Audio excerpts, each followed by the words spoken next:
Isso mesmo, Ademar. Porque pensando, né, que temos tantos idosos em nosso município, é uma população crescente, tendo em vista que a estimativa que tenhamos 37 milhões de idosos, né, no Brasil em 2027. Então, a gente já está, né, essas campanhas elas têm que ser permanentes, porque os nossos idosos hoje estão com muitas violações de direitos. E isso a gente sente no nosso trabalho, no CREAS, no CRAS, eu estava no CRAS, quando estávamos no CRAS trabalhando, nós sentíamos também todas essas violações de direitos chegavam já para nós, né, de maneira assim muito severa, muito graves, né? E hoje com o trabalho do CREAS, a gente atua muito fortemente nessa questão e recebemos a demanda, então todos os dias nós temos informação de alguém que está em violação de direitos. Nós recebemos. Então, nós temos que atuar de uma forma coletiva, né? Porque pontual, individual, a gente não consegue mais, né? Verdade. São muitas pessoas, né, em violação de seus direitos.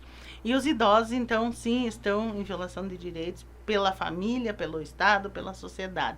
E nós temos que trabalhar fortemente, então, através de campanha. E essa nossa campanha, neste mês de outubro, que é o mês da pessoa idosa, ele visa conscientizar as pessoas, esclarecer, informar como elas devem acessar os seus direitos, que direitos elas têm.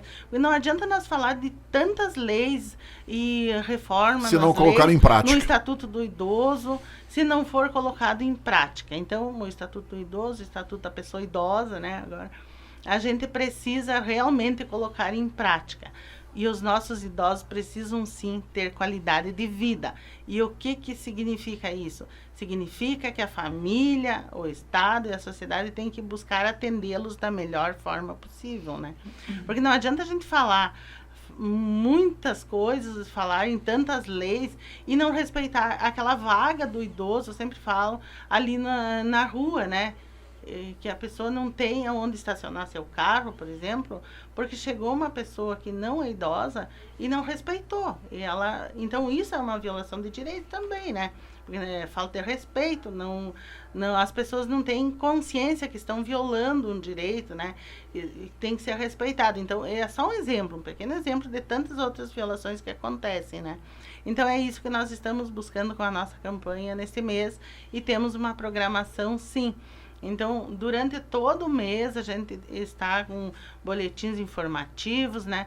No dia 14, nós temos no semáforo o nosso adesivaço ali, que também faz parte da nossa campanha. Então, das 10h30 até as 15 horas, nós estaremos ali, né?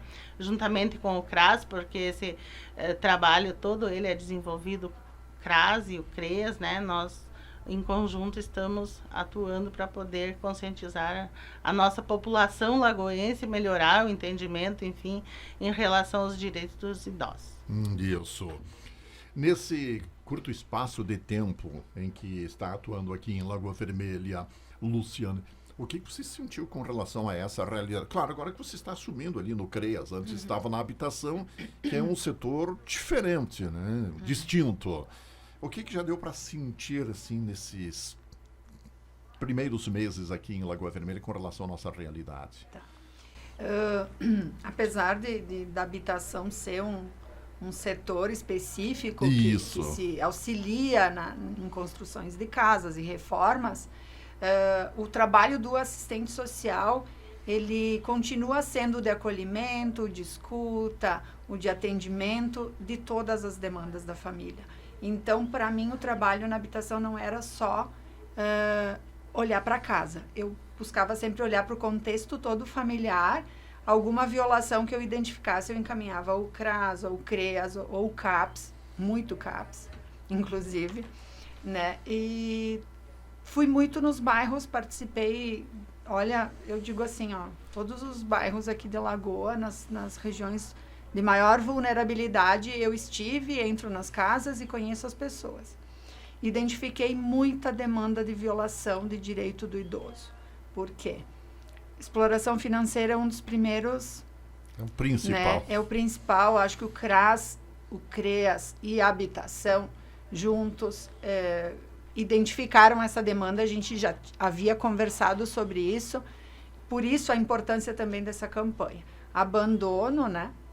Abandono, porque ou os filhos têm problemas com dependência química, então é um contexto bem complexo que exige o trabalho do CRAS, do CREAS, da habitação, do CAPS, né? Então a gente precisa pensar propostas e políticas para amenizar essa situação.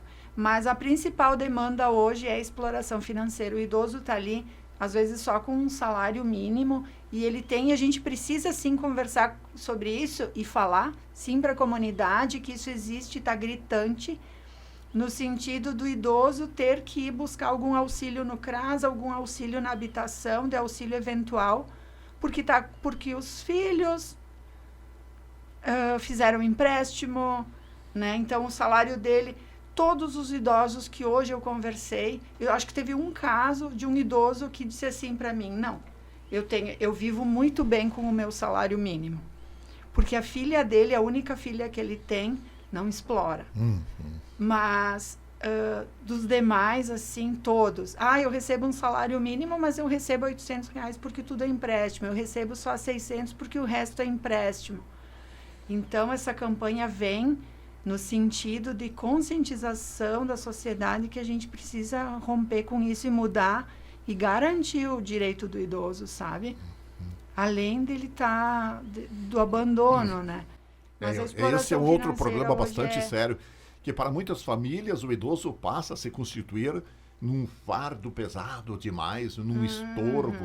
Infelizmente, existe essa realidade dolorosa.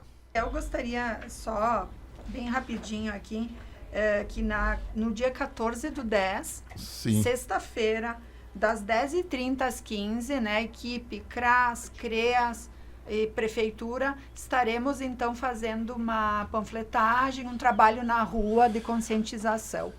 Aí só para deixar a população ciente desse evento que vai acontecer. Isso muito importante, né, Ademar, essa campanha de conscientização. Então, na sexta-feira, né, dia 14.